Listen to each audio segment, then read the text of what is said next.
hot topics, leading edge gear techniques and information to make you #1 on the water. Brought to you by Mercury.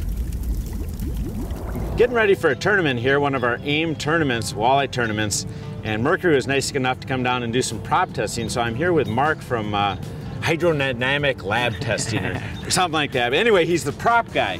And so what we wanted to do is try and see if we can get some more speed out of my boat. So first of all, Mark, why don't you talk a little bit about lift, which is one of the important things for speed. Okay, everybody that's out there in the boating world always thinks that lift is when the bow lifts. That's important, but it's not exactly what we're talking about. We're talking about lift. Lift means that the boat lifts, so the back of the transom is actually lifting up, which is actually taking drag off the bottom of the boat. The more of the boat we can get out of the water, the faster we can go. So like on my boat, I am running a 3-blade prop. It's a 21 pitch Tempest.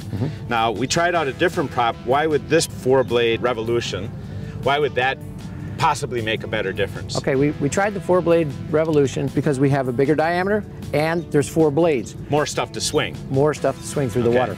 Now actually, it lifted the boat the same as the Tempest did. So we really didn't gain anything here on this setup. So actually, his 3-bladed Tempest is the prop for this boat. But that is something people should consider. It's not just your pitch. I mean, everybody thinks about pitch. A lot of times it's different shapes, maybe different blades.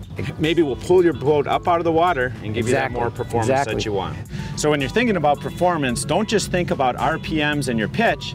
Think about boat lift. It might make a big difference.